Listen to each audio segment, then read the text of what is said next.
Tubaaniriza nnyo olunaku olwaleero mu gataliiko nfuufukiriza tubabuuzeeko nti musibye muti eyo mujje bali gye musobodde okukola olunaku olwaleero. Nze Ssanyu Robina Mweruka ndi ne Mebo Mulungi tuzze kutuusaako gataliiko nfuufu. Katutandike n'ebikulu ebiri mu olunaku olwaleero.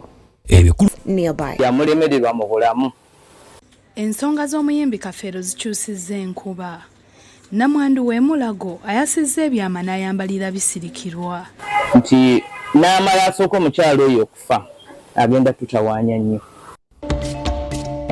Omu ku bamulekwa ba Kafeero eyawanduddwa dyeni akamirwa 4 abazira kisa bamuwadde ekyapa ky'ettaka. Lwaleero tutuukiriza byakyuse abantu abali mu mayumba. Ekibinja ekisooka eky'Abannayuganda abava e South Africa kituuka nkya. Abamu bakalambidde okudda kuno. Zaalidde wano emaali yange yonna ngikoledde wano. Empaka z'omusomesa asukkulumye 2026 zitongozeddwa. Ireland etaddemu obukadde 4. Project, you are building bridges between our nations through education.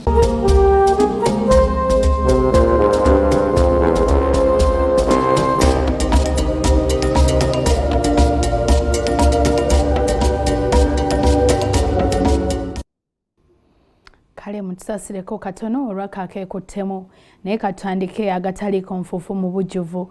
Tutandise n'ensonga ze yali omuyimbi owa Kadongo Kamunakinku Paulo Kafeero. Ensonga ze nno zikyusizza enkuba.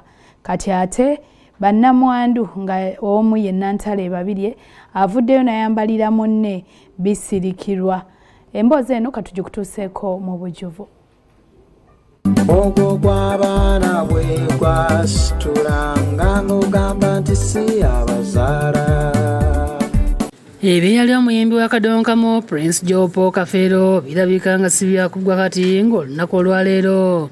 Twogeddeko ne Namwandu Ntale Babirye omusawo w'emulago n'ayongera okutakakawo lwa Namwandu munne Robina Namatovu bisirikirwa agamba nti yali muganzi nnyo wa Kafeero. Musawo Ntale agamba nti okweyagaliza kwa bisirikirwa n'okweyita omuganzi kyekiviiriddeko abaana b'omugenzi okwetematimamu nga abamu baatuuka n'ogobaganya bannaabwe nti si baana ba Kafeero. Yeewummuzeeko ate nno n'abo abaana mu kusooka yali tabawagala abagadde lwa byanfuna bino. Ono asoose kuwakanya ebigambibwa nti bisirikirwa yali ku kitanda ng'omugenzi mulwadde n'ategeeza nti bisirikirwa ono yali alemesezza ekya Kafeero okuggyibwa ensambi atwalibwa e Mulago ng'omugenzi yamugobanga wabula n'amulemerako nga ne mu kufa musawo n'agamba nti yamukutukira mu ngalo. Naliwo nzekka n'abasawo b'e Mulago ba Robina baaliwo ne Misaaki naye baali bweru naye nga nze nali munda era ogenda okusoogwa enkomerero nga nze ndiwo. Agamba nti okumanya nga bisirikirwa yali mukazi muzibu omugenzi nga tannafa yamutegeezaako nti singa asooka bisirikirwa okufa ajja kubafuukira akayinja mu ngato kubanga buli gye yagendanga ng'amulondoola ekyamumalangako emirembe. N'omwami yennyini yamulemererwa mu bulamu. Omwami n'aŋŋamba ebigambo bino nti n'amala asooka omukyalo oyo okufa agenda tutawaanya nnyo kubanga naye yennyini yamulemererwa mu bulamu naye era nga bwe yakyogera era bwe kituukiridde. Tize zaali nteekateeka zange mu bintu amazima gabeemu n'ofuukira ddala kalinkwe buli kye nkubuuza ng'onnimba. Musawo Ntale ayogedde ku luyimbo lwa Size zaali enteekateeka zange lwagamba nti Kafeero yaluyimbira bisirikirwa olw'embeera embi gye yamuyisaamu nga wakanyiza n'ekyalo bino ono bisirikirwa okweyita bisirikirwa ng'agamba nti yimba Size zaali enteekateeka zange n'alwali lwa mukyalo oyo naye luyimba bisirikirwa oyo omuwala nali mumanyi naye saddayo kumulaba. Oluyimba lwa bisirikirwa lwali lwa muwala mulala yali munnalwana. Musawo Ntale ategeeza nti Kafeero yali musajja muzaazi era nga yalina abaana bangi sako n'abakyala nga ye yabajjanjabanga kw'ossa n'abakozi bakulabako Gita Singers.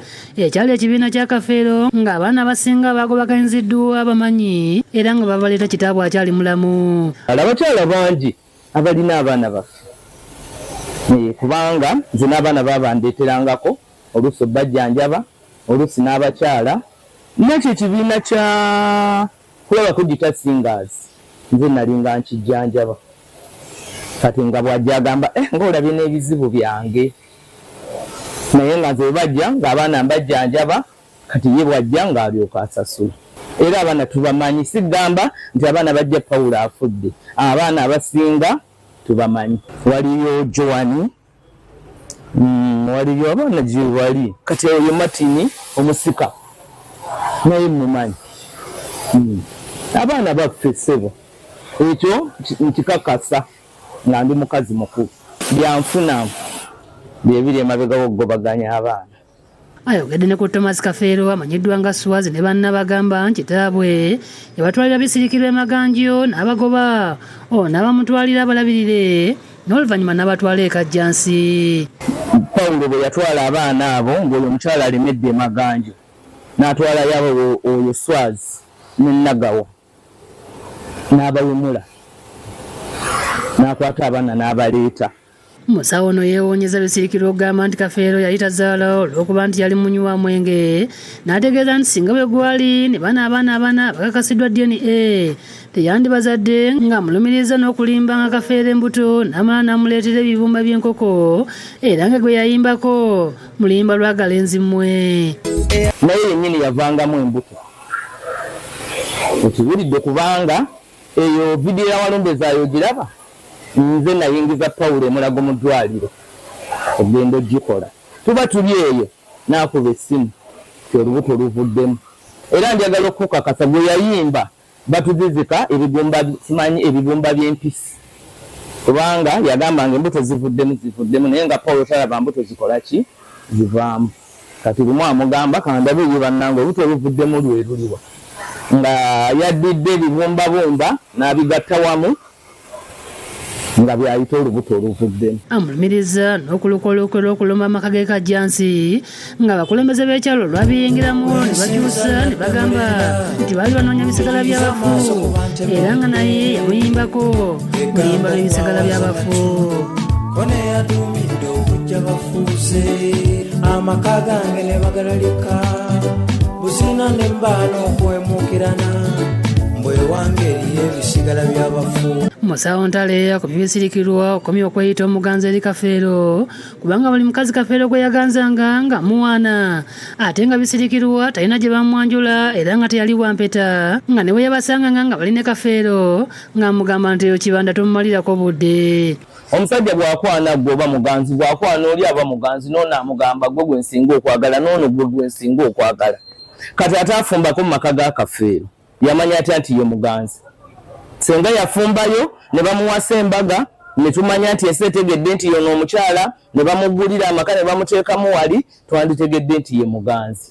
Naye nze ndabanga ebyo yali omubbi kubanga nze yaŋŋamba oyo kibanda nga bwe Musa bw'ajja agamba oyo tomufaako oyo kibanda. Byagamba nti byonoona ekifaananyi ky'omugenzi nga biva ku muntu omu eyeenoonyeza ebibye nga yeebazizzawo bonna baavuddeyo okubakwasizako okulaba nga abaana b'omugenzi bafuna obwenkanya ng'asabye abaana baddemu bakeberebwe omulundi ogwokusatu bakakasa ekituufu. Baddemu abaana babakebere omulundi ogusembayo tulabe. Kino kiddiridde ku Lwokuna lwa Ssabbiiti ewedde. Abaakebere endeka butonde z'abaana ba Kafeero oluvannyuma lw'okumuziikula okufulumya alizaati nga ziraga nti alina abaana bana. Wabula olunaku olw'eggulo minisita wa gavumenti ez'ebitundu Baramu Baruhagara era nga yeyawoma omutwe mu byokebeza abaana bano yategeezezza nti sampolo z'abaana ba Kafeero za kutwalibwa mu ggwanga lya Bubiligi okwongera okukeberebwa. Nayogeremu ne Big Brother ne musaba Big Brother bano abantu bandibayambye ebintu bino tubyongere Brussels. Abudu Muwonge yakusakidde kuli eno ku Lwabukedde TV. Bwe ne banno bomwali bankule onge byammwe byakukyanga. Ate era nga tukyali ku mboozi erimu buufu obwo omu ku baana abawanduddwa DNA eyakoleddwa ku baana b'omugenzi Pawulo Kafeero agudde mu bintu omuzira kisa bw'amuwadde ettaka eriweza fuuti 5 ku 10 n'amukwasa n'ekyapa. Bino biri Birarwe mu disitulikiti ey'Embarara era omusasi waffe emboozi Enagina Mbojjovu. Oluvannyuma lw'amawulire g'okumanyiya abaana b'omugenzi Pawulo Kafeero abatuufu okusaasaana olw'ebyo byava mu kebera endaga butonde abaana 21 bawandulwa era ng'abaana 4 bokka be bakakasibwa nti be baana b'omugenzi. Kafero Benedicto. Gwe bayita Kafero Benedicto ajje wano. Number 2 on our list is Kafero Simon Peter. Omu ku baana abawandula DNA Godfrey Muwanguzi adduukiddwa n'ettaka eriko ekyapa okuva mu kampuni ya Amite Realtors embala kubeera nga kimuyamba okufuna aw'okubeera. Muwanguzi Godfrey emyaka 26 badde abeera Katosi mu disitulikiti y'e Mukono era ng'ono akwasiddwa ettaka eriweza obunene bwa fuuti 5 ku 10 nga lisangibwa Bihare mu kibuga ky'e Mbarara.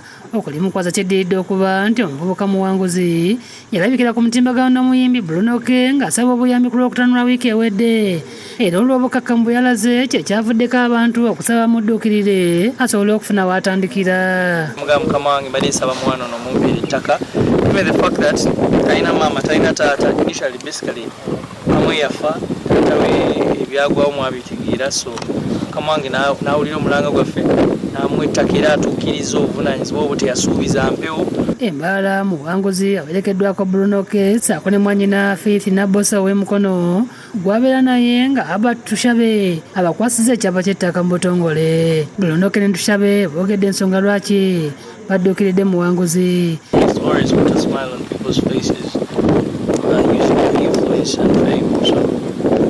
I keep telling people every time that if your fame and influence does not change people's lives, then it is a useless fame. Twasuubiza ku live ya Bruno era lwaleero tutuukiriza. Ye Muwanguzi ne mwannyina basiimye ettaka eribaweereddwa ng'ategeeza nti essuubi libadde limuweddemu oluvannyuma lw'okuba nti takyalina kubabe olwannyina okuba nti yafa ate nga ne gy'abadde ayita ewaabwe DNA yamuwandudde. Mpulira essanyu lingi kubanga yali aweddemu essuubi okubeera nga ndi bwe nti mazima ddala Mukama Katonda mwesigwa. Yebaza Mr. Bruno kubanga yafuba okubeera nga nnoonya olw'oluvannyuma lw'obusabibwa abantu. Mr. Bruno Bannayuganda mwenna abali ebweru w'eggwanga bana mwebale kuzaala Muwanguzi.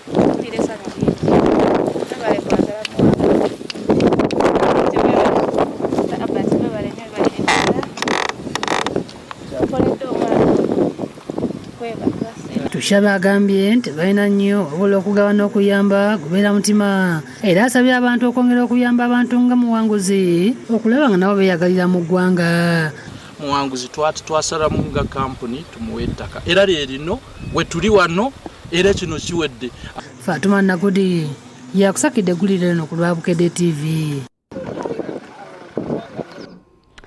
Ennyonyi esooka egenda okukomyawo bannayuganda okuva e South Africa egenda kutuuka olunaku olw'enkya.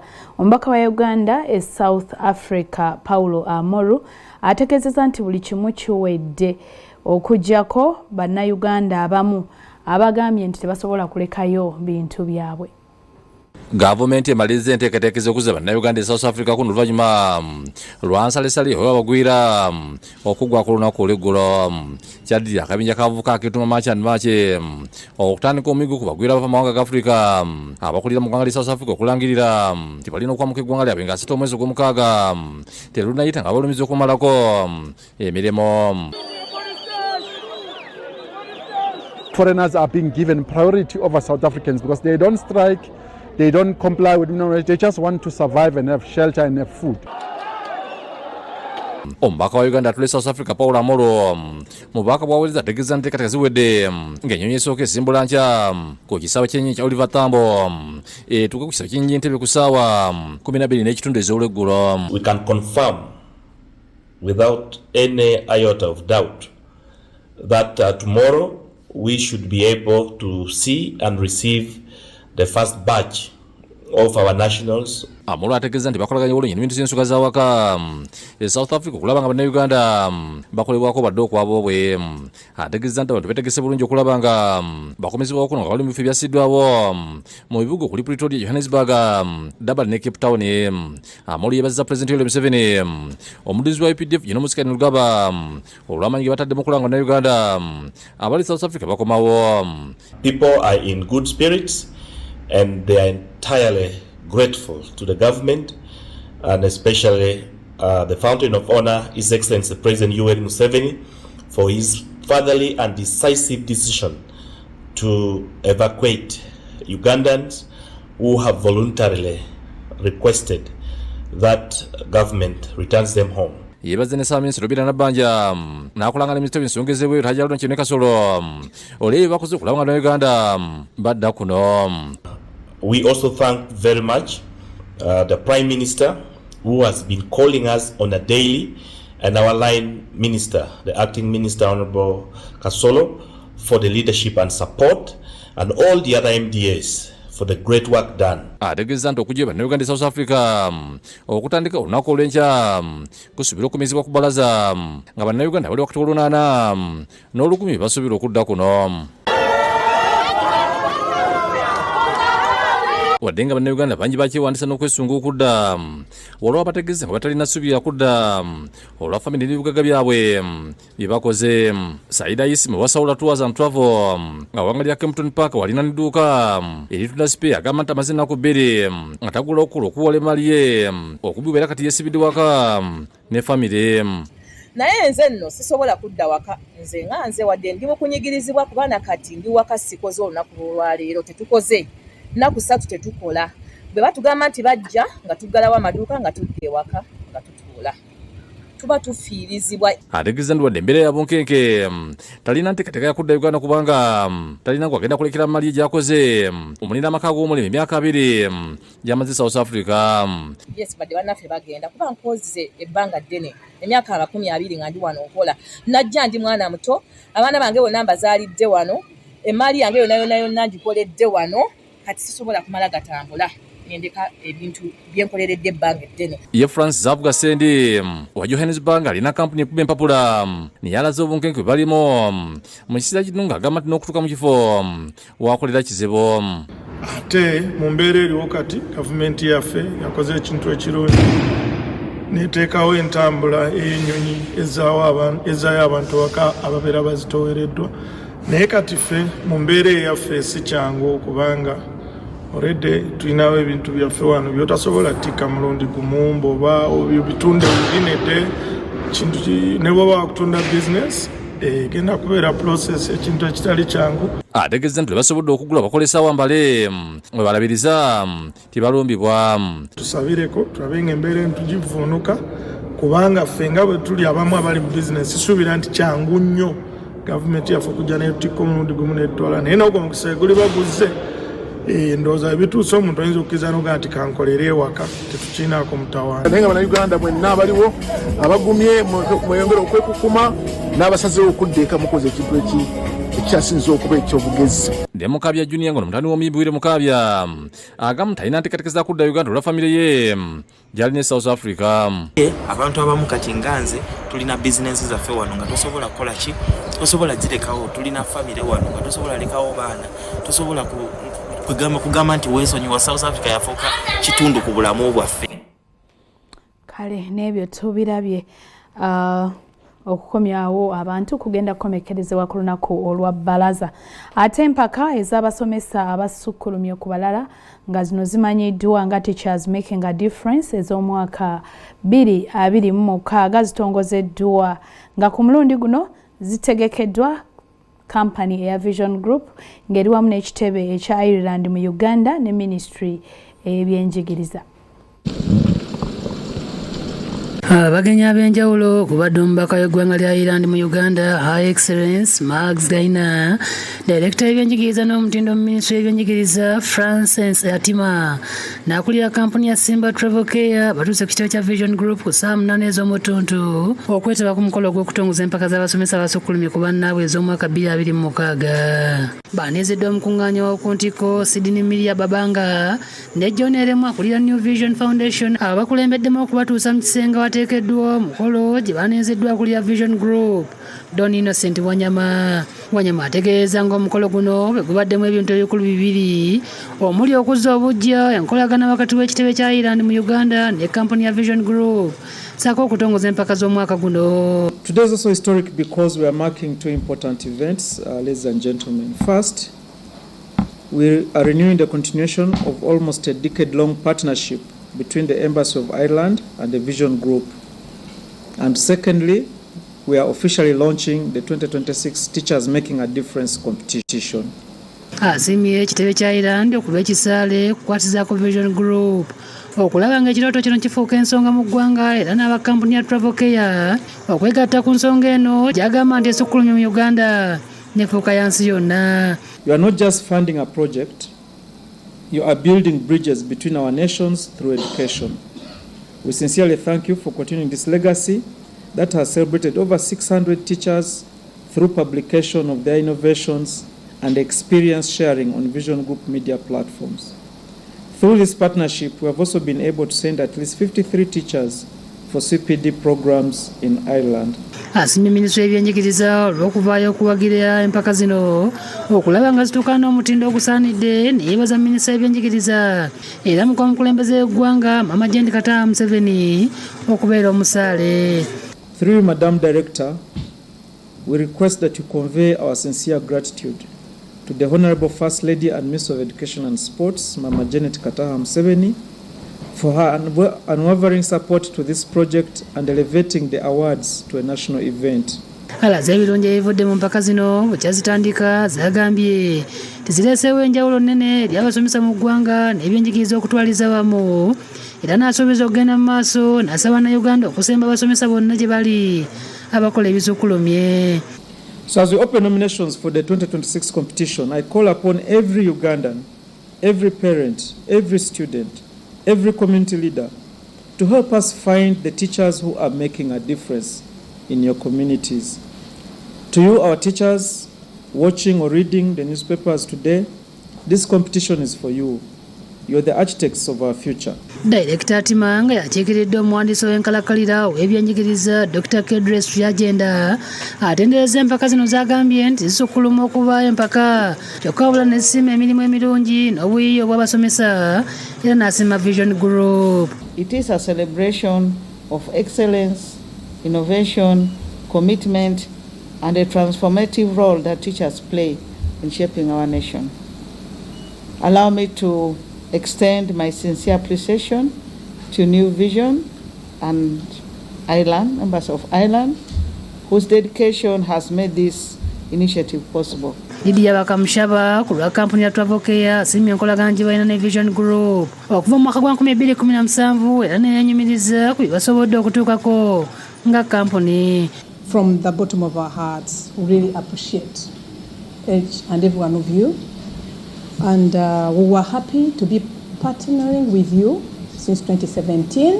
Wabula olw'okusomozebwa okutontono ku lwafunye okukoseza entambula y'emirimu omuli n'ebibamba bya COVID-19 entalo eziri mu Buwarabu Ebola n'ebirala si bwakuwagira empaka ez'omulundi guno wabula asuubiza nti bakuzeegattako amangu ddala ng'embeera eteredde. We find our budget is a bit strained and we find we can't go through, but we hope in the future things are going to get better and for sure we'll come back. Omubaka wa Ireland guno gwe mulundi gwe ogusoose okukyalako ku Vision Group atendereza omukulu omunene mpaka zino gwe zitaddewo eri abasomesa mu ggwanga. The clips and the stories and the first-hand testimony from the teachers, their passion, their innovation, particularly their resilience, their ability to work with very limited resources has really inspired me.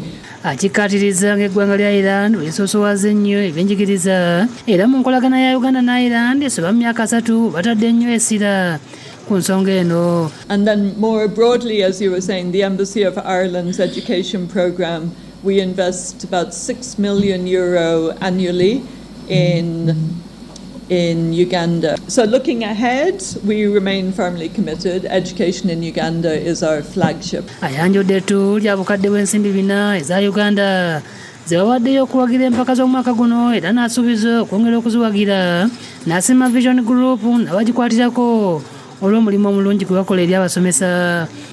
So in 2026, Ireland from the embassy is contributing €100,000, which is approximately over 400 million at the moment exchange rate to support teachers making a difference. Oluvannyuma batadde emikono ku ndagaano etongoza empaka zino era oluvannyuma akulira Vision Group Wanyama abasiimye n'ebirabo okubeebaza okuwagira empaka. Adrian Bale Bwanika, yakusakidde eggulu eno ku Lwabukedde TV. Kale mwebale nnyo mwebalire ddala tugenda kuwummulamu kyekitundu kyaffe ekisoose ekyagataliiko nfuufu naye nsaba nga tetunnaba nkutegeeze nti n'olupapula oluganzi olwabukedde lwafulumye ku katale kweruli ku nnusu 10 zokka. Bukedde akulembeza eggulire erigamba nti ensonga za DNA ezawandudde abaana ba Kafeero 21 zikutte ku kamiliyoni naye n'akebeza ababe okukakana ng'omu awanduddwa. Wetaaga okumanya mwana ki ku baana ba kamiliyoni eyawanduddwa DNA eggulo olupapula oluganzi olwabukedde. Issa etaddewo akakonge mu kulonda kwa LC.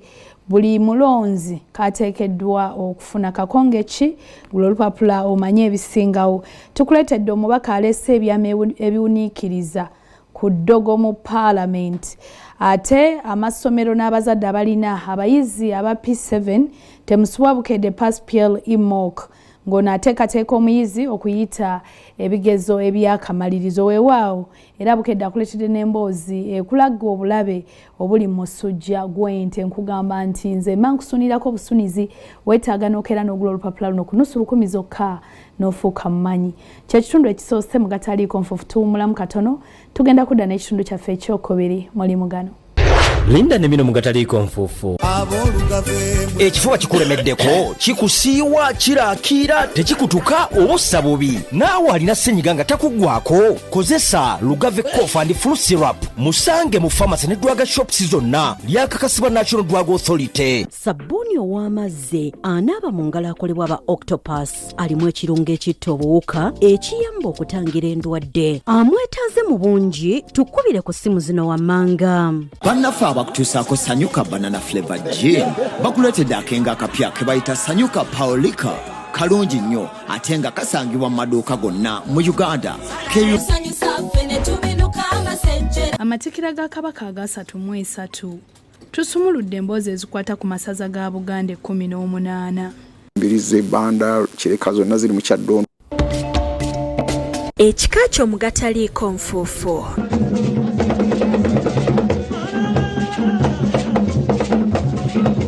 Kino okumanyibwa nti ne Bayibuli yatuwandiikako naye ate ne Bayibuli eyogera ku busika kubanga bakubuulira gundi n'azaala gundi gundi n'azaala gundi gundi n'azaala gundi paka ku Yozefu ne bagamba bba Maliya eyazaala Yesu. Obusika bubaddewo obwakabaka mu Bayibuli bwe buli ate ne mu maddiini amalala bikola ki mwebiri. N'olwekyo omuntu aleme kulowooza nti byawewusa bajje beenyigiremu okusomoza kwa kubiri okusomoza okulala kwe kwabo abakyagaanya okumatira n'okumanya nti ekika n'obukulembeze si bya bufuzi nti asinga okwogera yawangula oba asinga obukodyokodyo n'okupalapalanya yayitamu gwe balangirira. Bino byansikirano abantu baveeyo bajje tukwase wamu. Kolisainyo mukuwummulamu kw'ekitundu kyaffe kyakubiri ekyagataliiko nfuufu katukitandike n'emboozi egamba nti nga twetegekera okujaguza emyaka 33 nga Ssaabasajja Ronald Mwenda Mutebi owokubiri atudde ku Nnamulondo y'abajjajja abaalamula Obuganda. Tugenda kuba tukutuusaako emboozi ezikwata ku masaza ga Buganda 18 olabe ebyo ebituukiddwako ebibasomoozako n'ebiruubirirwa byabwe era ng'olunaku olwaleero tutandise n'embuga ey'essaza Kyaddondo olabe lwaki yankizo nnyo. Essaza Kyaddondo lyalimu ku masaza 18 agakola Obwakabaka ng'omwami waalyo alamulirako Ssaabasajja essaza lino ye Kaggo ng'aliko mu kiseera kino ye Haji Ahmed Maganda Azimatovu Ssaalongo. Essaza lino liyitibwa Ssaabaddu wa Buganda era ng'ekitebe ek'essaza lino kiri Kasangati mu ggombolola ya Mutuba Nangabo mu luka gw'e Gayaza ku kyalo kya Kima mu disitulikiti y'e Wakiso. Ebyafaayo biraga nti embuga y'essaza Kyaddondo yasooka kubeera ku kyalo Mbuya mu ggombolola ya Mumyoka Nakawa nga kiwanuuzibwa nti yali omwami w'essaza nga ekitebe kye kikyali Mbuya yali mukambwe nga bw'okola ensobi akuyisaako embooko era yatambulanga nnyo n'akaggo okulaba abantu babeena abatayagala kulima mmwanyi na ppamba nga basinga bawonuuza nti erinnya Kaggo kwe lyava. Abantu ababeera mu ssaza Kyaddondo bayitibwa Bannakyaddondo nga amagombolola agakola essaza lino gali 11 okuli mu Mumyoka Nakawa, Mutuba Nangabo, Saabaddukira Musale Busukuma, Mitube 5 Kawempe, Saba Waligombe, Mitube 2 Nabweru, Mitube 4 Kampala Masekati, Machinde Mitube 3, Machinde Saba Gawolofuka, ne mukulu wa kibuga Lubaga Mengo. Mu myaka gina 33 egyamatikira g'omutanda essaza Kyaddondo likulembeddwa bakagga okuli Oweekitiibwa Kamya Patrick Lugonvu, Oweekitiibwa Tofiri Malookweza ngono mugenzi, Oweekitiibwa Patrick Luwaga Mugumbule, Oweekitiibwa Agnes Nakibirige Sempanga naye mugenzi, Oweekitiibwa Haji Ahmed Maganda Azimatovu Saalongo aliko mu kiseera kino ng'amyukibwa Oweekitiibwa bakulu Mpagi Ronald Wagweku n'Oweekitiibwa Dr. Fiona Kalinda Nakalinda. Tuwaiza Munekago Haji Magandazi ngonalaze essanyu olw'abeena okusiima Namukwasa essaza Kyaddondo omutima gwa Buganda ne Uganda kubanga Kyaddondo ekolebwa district 2 ezisinga amaanyi mu ggwanga lino okuli Kampala saako ne Wakiso. Neeyanza ayisa Busajja Kabaka olw'okunnengera n'ompa oba n'oŋŋondomolyako ogufa ogw'okukulembera abantu babe Kyaddondo. Nja kubakulembera bulungi ekiseera kyonna kinnaamala era nja kuba muwulize gy'oli. Atendereza bamyuka be n'omugenzi Nakibirige bwe yaddira mu bigere. Neebaza abamyuka bange Ssaabasajja Kabaka be yampa okubeera nga myaka gina 33 nabo batadde ettoffaali ddene nnyo ku ssaza ly'e Kyaddondo awamu n'Obwakabaka bwa Buganda. Geza nina omumyuka asooka Oweekitiibwa Ronald Bakulu Mpagi Wagweku, ate nga nina n'omumyuka owokubiri Dr. Fiona Nakalinda Kalinda Ssaabasajja Kabaka be yasiima tubeere nga tumukulemberako essaza lino. Sireme kwebaza mukama waffe kati nga mugenzi Oweekitiibwa Nakibirige oyo ate era naye yatutemera ettaffaali effe nno gwe twaddirira yatutendekamu ekiseera kye yatutendeka era tumwebaza era tumusabira Mukama Katonda amusonyiwe byamusoboka okubanga ffe twayita mu mikono gye ate okufuuka abakaggo. Kago asimya abaami ba Kabaka mu Kyaddondo olw'okutambuza obulungi emirimu okuggyako amagombolola agalina okusomoozebwa olw'obutaba na mbuga okuli Nakawa Kawempe n'eggombolola y'omukulu w'ekibuga. Tumanyi nti myaka eginaddako nazo zijja kufuna embuga naye eggombolola ezo zisigadde zonna omwenda zina embuga we ziddukanyiza emirimu gyazo nga era ebimu ku bizimbe ebyaddizibwa Obwakabaka gavumenti eya wakati. Mu myaka 33 Kago Haji Magandazi agamba nti bituukiddwa ku bingi nnyo muli okubeera nkati abantu bannamunsuwa basobola okwegazaanyiza ku mbuga y'essaza Kasangati kubanga batamanya ngamba baali bagiwamba nekomawo ku mulembe guno. Kubanga okusookera ddala bakagga basooka baanunula embuga ya Ssaabasajja Kabaka olwayo mwe tukolera. Baga basooka kukolera mu miti basembera ku lubalaza amala okusembera ku lubalaza ate oluvannyuma ne bayingira mu kizimbe. Naye twebaza gavumenti yakkiriza nebeera nga ebizimbe ebiddiza Obwakabaka ne babeera nga basajja bakulu abo abatusooka basobodde okubeera nga batandika okubikoleramu. Haji Magandazi agambye nti essaza Kyaddondo lyangizo nnyo Bwakabaka kubanga lirina ebyafaayo bingi n'ebyobulambuzi bingi okuli olubiri lwa Kabaka ekireka Banda, amasiro ga Bassekabaka Kasubi Nabulagala, ekitebe kya Buganda ekikulu e Bulanga Emmengo n'ebirala bingi. Amasiro ga Bassekabaka gonna mukimanyi mangi gali mu Kyaddondo geza Kasubi, Twekobe oba olubiri lwa Ssaabasajja Kabaka olukulu era n'oluli mu Kyaddondo, Bulange kitebe ekikulu eky'Obwakabaka era kiri mu Kyaddondo, Ssaabasajja Kabaka asula mu Kyaddondo, Embirize, Banda, Kireka zonna ziri mu Kyaddondo. Ayozayozezza Fumulizanyira Mbwengula olw'okutuba ku matikira ag'emyaka 33. Ayibeene tukuyozayoza okubeera nga tuuse ku myaka egya 33 era tukyayagala tulina ennyonta nnene nnyo oyongere okubeera nga otulambika bulungi entambuza gye tusobola tutambuze ensi y'Obuganda tusobole okubeera nga twongerayo emyaka n'emyaka n'emyaka. Olunaku olw'enkya tusubwemu ku bifo eby'enkizo ebisangibwa mu ssaza Kyaddondo n'obukulu bwabyo mu Bwakabaka n'eggwanga lyonna okutwaliza wamu. Samuel Tebuseeke yakusakidde eggulu eno ku Lwabukedde TV. Wangala ayisa Abasajja Kabaka. Ate bwe tweyongerayo n'emboozi endala omulamuzi w'eddaala erisookerwako owa kkooti y'e Luzira Atim Shira ayimbudde munnabyabufuzi era omulwanirizi w'eddembe ly'abantu Miriam Matembe ku bukadde 3 ez'obutaliiwo. Kino kisanyudde abadde mu kkooti ne bagamba nti ensalawo y'olunaku olwaleero yebadde ey'omwaka kubanga ebadde tebangawo. Ab'emikwano n'aboolugalo lwa munnabyabufuzi omulwanirizi w'eddembe ly'obuntu Miriam Matembe bakedde ku kkooti y'e Luzira okubeerawo ng'omuntu abateekamu okusaba kwe okw'okweyimirira asobole okuwoza omusango gwamusomeddwa ogw'okusiga obukyayi ng'ava wabeeru wa kkomera. Omulamuzi w'eddaala erisooka e Luzira ate mu kitolingidde oludda olwabira nakulembeddwa amyuka Pulezidenti wa Uganda Law Society Anthony Asimwe, Stephen Kalali, Samuel Muyizi, Mulindo n'abalala ne bateekamu okusaba kwabwe. Bannamateeka bategeeza nga Matembe bw'ali omuntu omukulu obuvunaanyizibwa nga myaka 73 ng'alina ebifo by'amaanyi obuvunaanyizibwa byakoze mu ggwanga ng'aliko omu ku babagasa amateeka y'eggwanga. Omulwanirizi w'eddembe ly'abakyala yaliko omubaka wa Paalamenti era munnamateeka. And the former member of Uganda Constitutional Commission.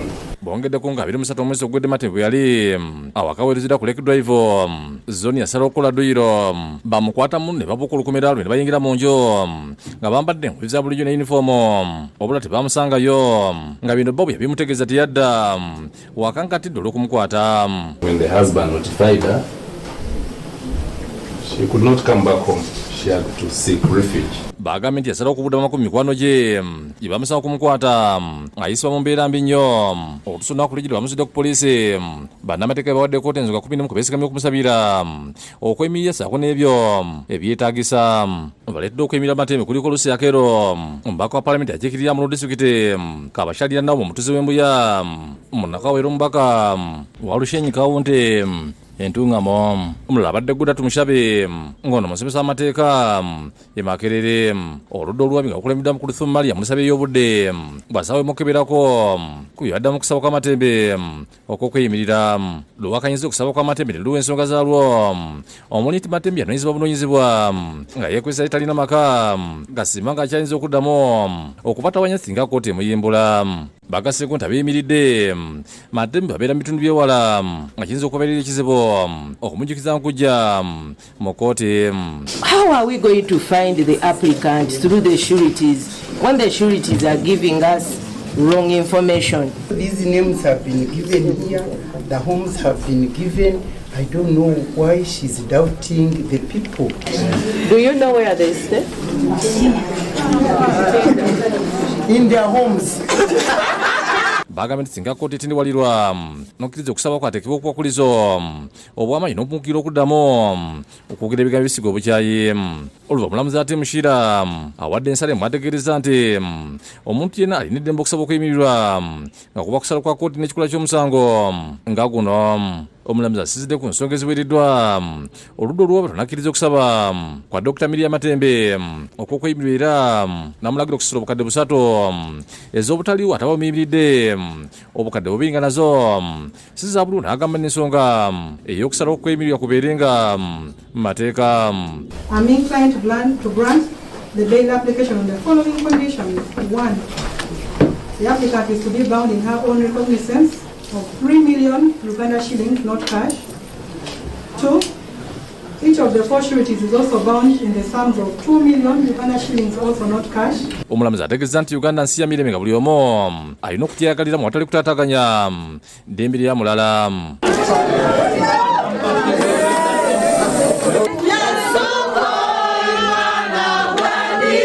Bw'atyo omulamuzi omusango ongezeeyo okutuusa 19 omwezi ogw'omunana omwaka guno.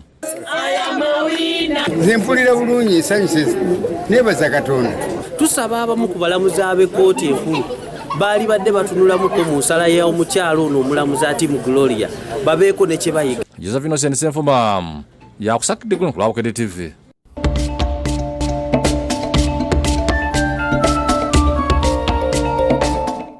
Katweyongereyo n'ekitundu ekirala ekyagataliiko nfuufu. Waliwo abooluganda abasattira olwa bbulooka w'ettaka gwe balumiriza nti amaliridde okubatwalako ettaka lyabwe nga lino liwezaako yiika 4 ne desimo 7 era nga lisangibwa Kira. Balaajanidde abakulu mu gavumenti okubakwatirako kubanga bo embeera ebayinze. waliwo abooluganda abasatira nga balumiza bbulooka w'ettaka Yusufu Semakula okwagala okubatwala ettaka lya bweruza kuyikanya ne Desimolo Nsangu nga lisangibwa Kito Namugongo munisipali y'Ekira ku bbulooka 155 puloti 327 bino okubawo kyaddirira okukaana wakati w'abazzukulu b'omugenzi Birizeri Sabakaaki ne famire y'omugenzi Evariste Kagwa nga abazzukulu ba Sabakaaki balumiza ba famire ya Kagwa okubasinza oluti ne batuuka n'okubagaana okulima ku bijja Ssunga Kitabu yalina omugabo ku ttaka lino bagamba nti olulenkaniriza luzawaliza n'omuyambi w'omukulembeze w'eggwanga ku bikwekweto byonna balungi okuyingira mu nsonga z'abano oluva ne bakkaanya.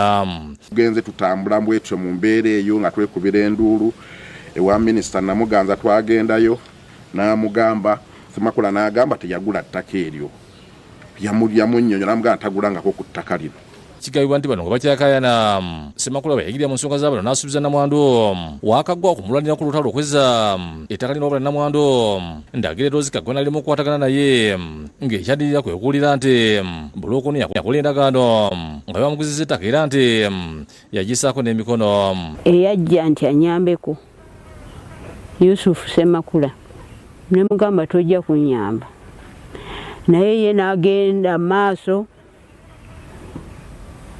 nga akomawo wano nti njagala ensonga zinkwase ne mugamba nedda.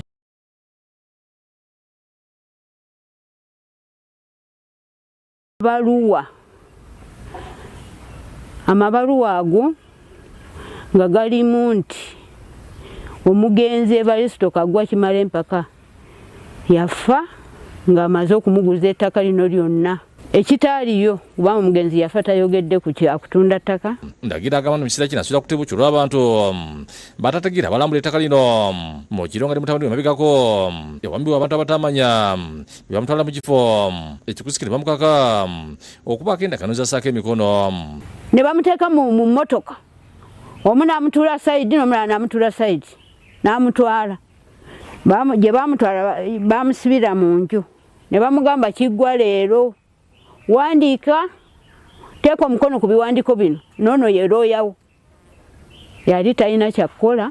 Semakula n'adda sayidi n'asalawo okulwanyisa sayidi era bwe byamulemerera n'atukwata abamu n'atusiba emyezi 2 tubadde luzira n'omukyalo omu owa famire eno. Bazzukulu ba Birizeri nga bakulemedwa mu kitendero bati balumiriza nga bbulooka Semakula bwe yeeyambisa ebyokwerinda okubakwata n'okubagulako emisango olutatadde.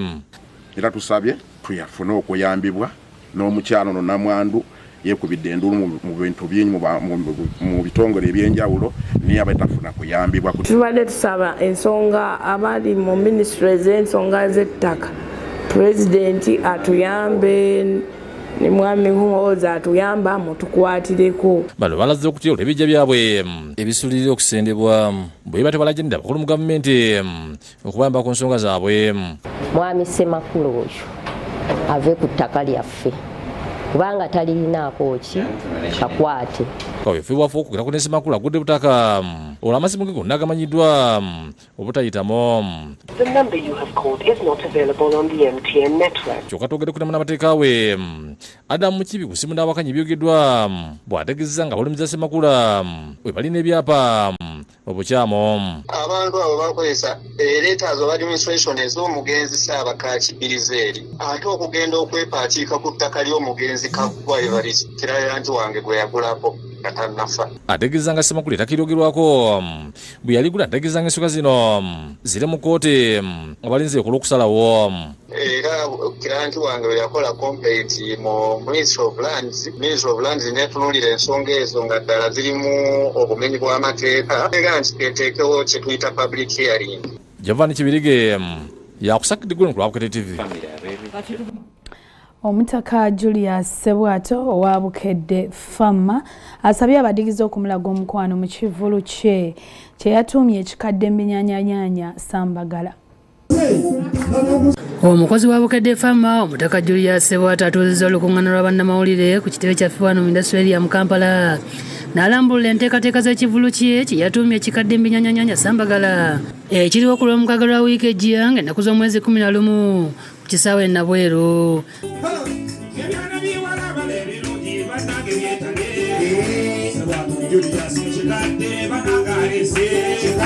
Ssebwato atanzana kwebaza abavujirizi omutaddemu ensimbi okulaba ng'ekivvulu kino kibaawo. Kw'ossa Bukedde famire bamulangidde ekivvulu okulaba nga kimanyisibwa abantu. Zako kampuni gyenkolera ya Vision Group abasalo ne bagamba katuyimirire n'omutaka bagamba tukuwadde sponsorship wonna.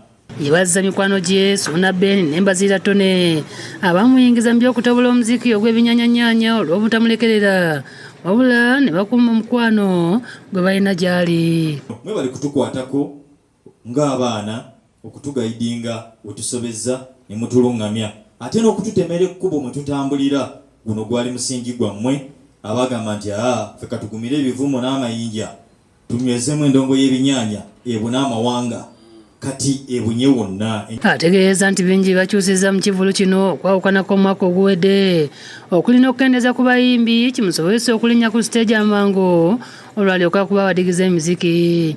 Kati abayimbi bali ab'ekikadde mbaleeta okugyayo ekifaananyi eky'ekikadde ne tuteekamu n'ebiki n'ebinyaanya naye nabakendeezezza bw'otunula ku posita batono nnyo ate nga n'abali ku posita nayongedde era n'enkendeeza. Ronald Sebutiko manager wa Bukedde Family Embutikizi nga kuno Ssebwato kwakola yebaza Ssebwato olw'okutumbula ennyimba enkadde n'akunga abantu okugenda mu kivvulu olw'okupromotinga ebintu ebikadde naddala ennyimba era ndowooza erinnya lya Kikadde Komanda Ssebo olikutte bulungi webale nnyo webalire eddala. Suna Ben ne Mbazira Tone bategeeza nti balina ekipya kye bagenda okusaba okulira mu kivvulu kya Ssebwato. Naffe tubateekateekedde bulungi mikwano gyaffe omusajja ono nga bwe mulaba ebivulu byaffe mubijjamu nga buli kimu kiri ku poyinti naffe era tugezaako okulaba nga Ssebwato ono tumutuuza ntumugamba tambulira mu layini. Twagala kulaba nga ate nabweru wa 2026 asinga kuwa 2025. Abavujirizi nabo bakunze abantu okweyiwa mu kivvulu. So nabo tugenda kubeerayo emmoloka zigenda kubeerayo akokunywa kaffe kalungi bukanyusa bula kantu kaddala nnyo janemo sentale poloti kati twasaze 5 ku 10 emiliyoni 2 5 ku 5 kabira kakadde kamu okubakunga okubeerayo nga 11 omwezi guno ogw'omusanvu tubeereyo tuwagire mwami Ssebwato. Ignatius Kamya yakusakidde eggulu eno ku lwa Bukedde TV. Omuwagizi wa DR Congo Michael Nkuka Mbolandinga amanyiddwa nnyo nga Lumumba ng'onayimirira mu kisaawe ng'ekibumbe okutuusa omupiira olwogugwa yaganiddwa okuyingira mu America okusobola okuwagira ensi ya DRC. Ono yabadde ayagala kugenda kulaba mupiira Bungereza ng'ettunka ne DRC mu gusoosewo ku ssaawa emu. America yateeka envumbo ku bantu abava mu DR Congo, Uganda ne South Sudan olw'ekirwadde ky'Ebola. Njagala tugendeko omuzannyo gw'emmotoka z'empaka ezigenda okubaayo ku lunaku lwa Sande eza Sprint Championship oba ez'akafubutuko era ng'olunaku olwaleero tutunuulidde Ronald Sebuguzi omu ku bavuzi ab'amaanyi abatunuuliddwa mu mpaka ezigenda okubaayo ku Sande e Galuga.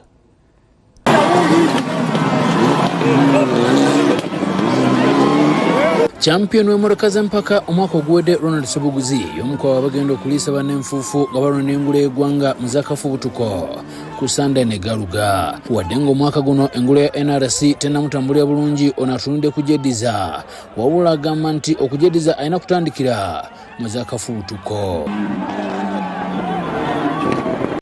Omwaka guno ebigendererwa byange ku defendinga championship naye twakaluzinga laale 2 ne hope tuyinza okutereza. Avuzi abasoba mu 6 bakwabika ebifuba n'okwerisa enfuufu nga balwanira obubonero ku ngula y'eggwanga mu z'akafubutuko. Championship eno eya sprint yegenda okuba nga esooka omuntu anaagikulembera tumulabe. Ono abaze okulaga banne nti tannaggwamu era nga n'omwaka guno alina wakiri okunnyukayo n'engule. Nze newulidde lumala ku luno naye omukadde naye akwatemu ku jjinja aliwulira agamba waayo musajja kati baakula bazitowa. Ayongeddeko nti wakweyambisa obumanyirivu bw'alina okuwangula engulu y'omwaka guno. Nkoola abagizi bange mwenna okujja tubasanyuse muze ne mbadreva amaanyi towagira omu wagagirayo omulala n'ogamba ono bw'avaamu ate mba nninayo ono substitute. FMU Championship Sprint z'empaka ezigenda okuggulawo ekalenda y'omwaka guno nga wakusookayo mpaka za ddigi ng'abavuzi ba ddigi 40 nabo bakweraga omulimu nga boolesa obukodyo obw'enjawulo mu bbanga. Ate nga tugenzeko muzanyo gw'okuwuga olunaku olwaleero ekibiina ekiguddukanya wano mu Uganda kiyiseemu ensimbi za Uganda obukadde 10 nga zino zigenda kuba zibayambako genda maaso n'okuba bateekateeka empaka ez'enjawulo okuviira ddala mu masomero era nga bagamba n'okulaba nga basoogenda maaso n'okuba bakola bulungi mu mpaka ez'amaanyi ez'enjawulo.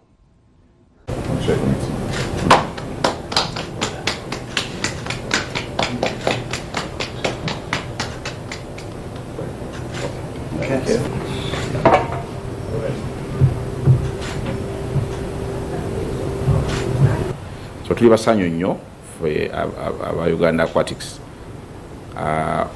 okuwuga empaka zino zimaze emyaka 10 era nga guno ogenda kubeera gwa mwaka gwa 11 ogw'omuddiringana.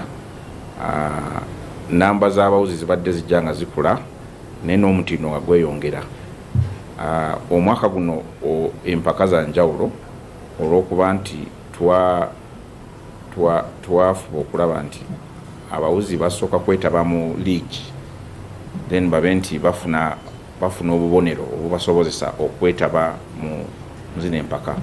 Era netukola nabo akabanga katono netwalaba ng'enkola yaabwe nnungi era nnambulukufu era netusalawo netuddayo wa mukama waffe era nakkiriza n'agamba nti omwaka guno tugenda kuddamu era tukolagane nabo. Tuwaddeyo ensimbi obukadde 10 okulaba nga buyamba enteekateeka z'empaka z'okuwuga za mirundi 4. Ngamaliriza gekyo kyonna kolemu kateeko kisabazanyi ebweru ggwanga amawulire agava mu kilabu ya Paris Saint-Germain bagamba bakola tebalina buzibu kumutunda singa kilabu emwagala ereeta obukadde bwa pawunda 16. Arsenal yesinga okubanga eyagala bakola nenga ne kilabu ya Liverpool eyingidde mu lwokaano lw'okulanga bafuna omuvubuka we bakola okuva mu kilabu ya Paris Saint-Germain nenga PSG egamba ataleeta sente ezo bakola wakusigala mu kilabu ya PSG mu Bufalansa. Idi omusikiriza ekyo kyonna ku lwaleero akumata kumira mpira musule bulungi mwenaba.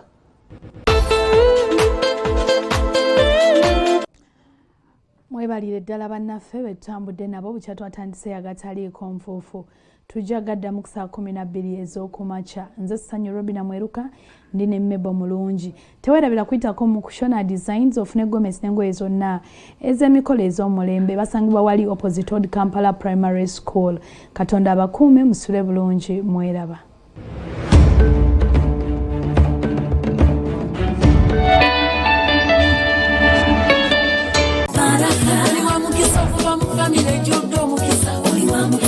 Olwaleero Masaga ku ntikko viza ozisasudde ku Momo okumala emyaka emeka?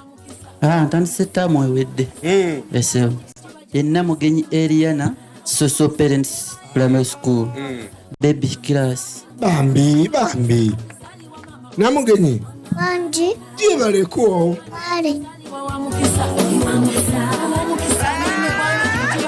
There you go, *165 *80# is all you need. And you could be one of our winners this second term. And for those of you who pay school fees at those schools that don't use Momo, hey, mubatabukire mubagambe leta Momo wano, because you stand a chance to win a van for the school. This is the power of Momo.